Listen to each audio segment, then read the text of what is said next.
Hello creators, what's up? It's Matteo Di Stasi here for a new crowdfunding coaching video. I hope that this new year has started great. So today we are gonna talk about when your project will be ready to be launched in crowdfunding. Which kind of prototype would you need to launch on platforms such as Kickstarter or Indiegogo? Actually, the requirements are slightly different depending on the platform, but we'll see that in a bit. Before moving forward though, don't forget to smash like and subscribe to my channel to be always updated on fresh new content that I'm gonna release along the way. And now, let's continue with today's video. Mattia, I have only the prototype of my future product. Can I run a crowdfunding campaign on Kickstarter or Indiegogo with that?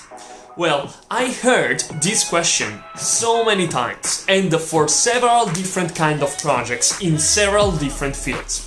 And my answer still the same.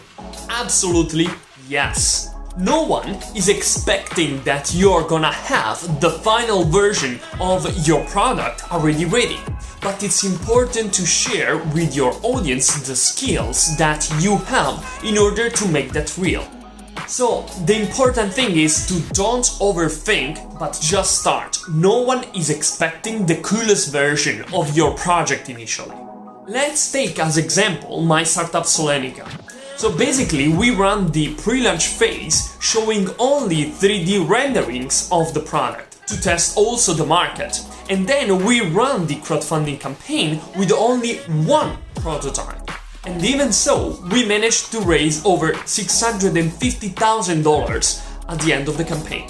So why is so vital having a prototype to show? So the existence of a prototype helps potential backers to believe in your idea. Seeing is believing, and what better way is there to show people a new product than to present a prototype? If you're working on a video game, for example, just show some demo of it. Movie, just create a quick trailer of that. What in case of a book? Share part of the first chapter, for example, would definitely work. If you have a physical prototype though, then a short demonstration video of it will answer many people's questions. Does that part move? Can I use it with one hand? Questions like this will be answered without intervention on your part. In addition to that, an existing prototype shows a higher level of commitment on your side. Are you really committed to your idea, or is this just something that you decided to try? When you present a prototype, potential backers immediately have their answers. Basically, it proves that you are fully on board with it. Potential backers need to believe in your idea, and they need to believe in you and your commitment as well. Presenting a prototype is gonna consent you to gather also trust and credibility to your potential backers' eyes. You are showing to them that you are the right man or woman to get the job done.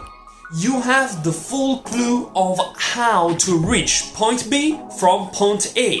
Generating trust around the project is the key to talk to the souls of the people. Remember, these guys are gonna back a project that doesn't exist yet.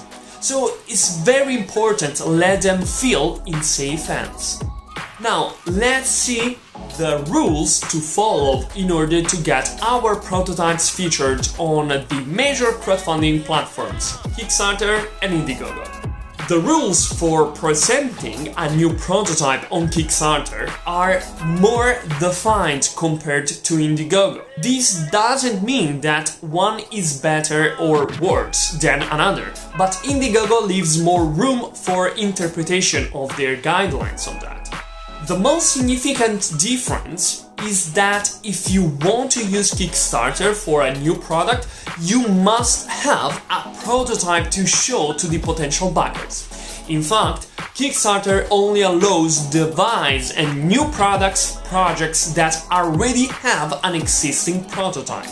Indiegogo instead will permit you to start a project without a prototype using their concept stage, but you will still want to develop the first prototype as soon as possible. This means that you'll be able to get featured on Indiegogo even just using 3D renders of your product. Obviously, they tend to be less effective than a solid prototype. Both major crowdfunding platforms encourage you to be transparent about the project though. They want potential backers to have the most accurate representation of the project and its current stage as possible. For example, Kickstarter allows only real photos and videos of the prototype. Editing should be kept to a minimum, but basic cleanup work is allowed. All of that rules that Kickstarter has regarding prototype and project presentation are meant to keep things realistic and transparent. In addition to that, there are some things that are specifically banned. For example, our banned presentation materials include 3D renderings of future functions, color variations, software integration, images that exaggerate the number of complete prototypes, product packaging that doesn't exist yet.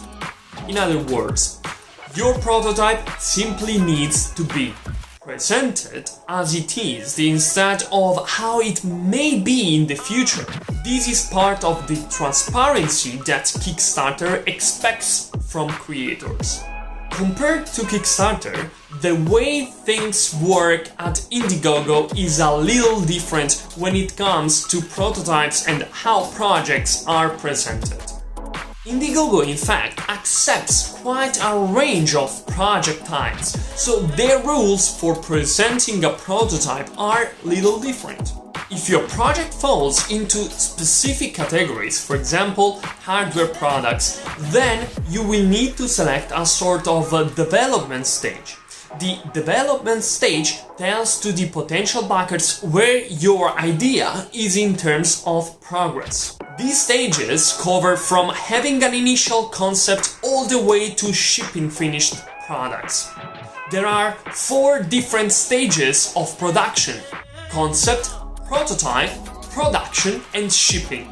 The concept stage is for projects that do not have a prototype yet, and in this case are allowed even 3D renders of the final version of the product.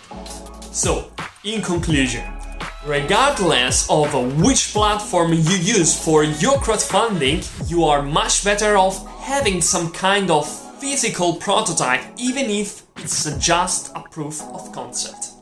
That will help to raise up the credibility of your project and persona, creating more trust between you and your potential future backers. Anyway, before launching the campaign, it's so fundamental testing your concept by running a proper pre-launch phase and collecting people that would be eventually interested in backing your project once live. In fact, the pre-launch phase is gonna allow you to test your product in the market and create a community of potential backers before the actual launch to convert once live. Regarding that, I have created a free ebook called 3 Simple Steps to Success on Kickstarter and Indiegogo. I'm gonna reveal you step by step the strategy that allowed my startup and my students to raise 6 figures on these platforms. Even today, we have reached the end of this video. Hope you enjoy it. Don't forget to smash like and subscribe to my channel. That will help me so much. So guys, wish you a great 2021, see you in the next video, ciao ciao!